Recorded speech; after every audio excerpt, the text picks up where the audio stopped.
এই শাড়িটা অনেক সুন্দর না? শাড়িটা অনেক সুন্দর, আমার অনেক পছন্দ হয়েছে। আমি তোমার বিয়ের দিন এই শাড়িটা তোমার দিতে দিয়েছিলাম, কিন্তু শাড়িটা অনেক দাম তো আমার কাছে তো টাকা নেই। কিন্তু আমি ভাবছি আমি যদি একটা চাকরি পাই তাহলে প্রথম মাসের স্যালারি দিয়ে তোমার শাড়িটা কিনে দিব। হ্যাঁ ঠিক আছে। হয়েছে শাড়িটা হাতাই দাঁড়াতে গালা বানায় ফেলছো। প্রতিদিন এসে এই শাড়িটাই ধরস আর দাম জিজ্ঞেস করস, যেদিন টাকা হবে ওদিন আসবি, এর আগে না। যা এখন বেরো।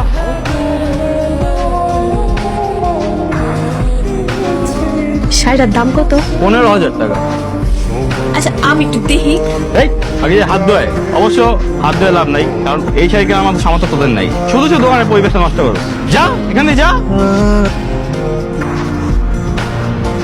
তুমি মনে হয় মন খারাপ করছো না? মন খারাপ করো না, আমি তোমার শাড়িটা কিনে দিতে পারিনি। আসলে বড় লোকরা এরকমই হয়, গরিব সকালে তারা বোঝে না। না না, কি কইতাছো তুমি? আমি গেলে মন খারাপ করবো? হ্যাঁ আমি মন খারাপ করি না। তুমি বাড়িতে যাও, আমি তাহলে অফিসে যাই, দেরি যেতেছে। আচ্ছা ঠিক আছে, তাহলে সাবধানে দেবে। হ্যাঁ তুমিও সাবধানে যাও। হ্যাঁ রাইতে দা হইব।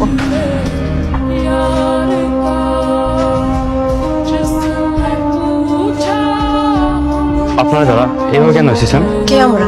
মনটা চাচ্ছে এটা দিয়ে পিটিয়ে তোর হাড্ডি মাংস সবকিছু আলাদা করে দিই। তোকে আমি ওয়ার্নিং দিয়ে গেলাম, নেক্সট টাইম যদি কখনো দেখছি তুই গরিব বা সাধারণ মানুষের সাথে এভাবে আচরণ করেছিস, ওই দিন তোর শেষ দিন। জি ম্যাডাম। শাড়িটা প্যাক কর। জি ম্যাডাম।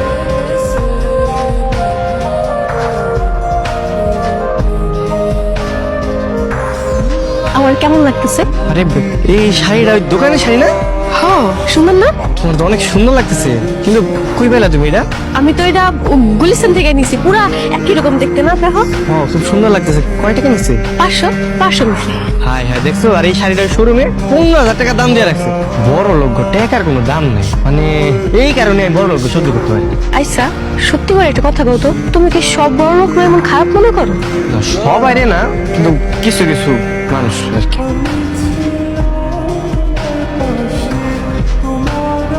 আপনারা মিষ্টি মামনি, কেমন আছো বাবা?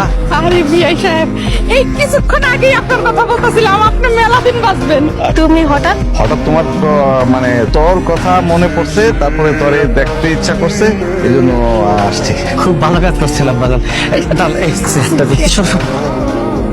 হ্যালো, আমি তোমাকে কতবার একটা কথা বলেছি, when you talk to me make your sentence clear. প্রথমে চট্টগ্রাম, তারপরে ঢাকা শিপমেন্ট হবে। বলছো না কেন? বাবা কি হ্যাঁ কি করতেছ আব্বা? অ্যাক্টিং করতেছি, অ্যাক্টিং করতেছিলাম। হ্যাঁ কোন ডাকাত? আমার না আমি আইতাছিলাম, তারপরে হঠাৎ করে উষ্টা খেয়ে পড়ে গেছি। তারপরে দেখছি একটা ফোন পড়ে রয়েছে, তো আমি ফোনটা নিছি, তারপরে খালি ফোন আসতেছে। আমি আবার একটু বড় লোক মতো অ্যাক্টিং করতেছি। আব্বা তুমিও না কি কও তো, লোভ সামলাতে পারো না? না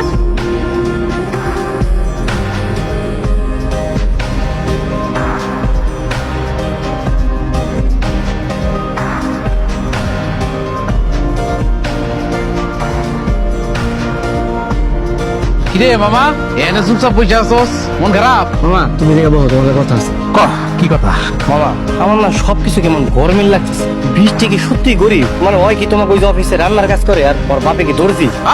এই মামা, তুই কি আমার কথা বিশ্বাস করতেছিস না? বিশ্বাস করি, তুমি যে গভীর জলের মাছ। কথাটা এইভাবে বলা উচিত হয় নাই তোর। আচ্ছা মামা, এই কয়দিন পর পর বৃষ্টির বাপের তুমি অফিস যেতে দিই কেন? ওই যে আমার বসের শার্ট প্যান্ট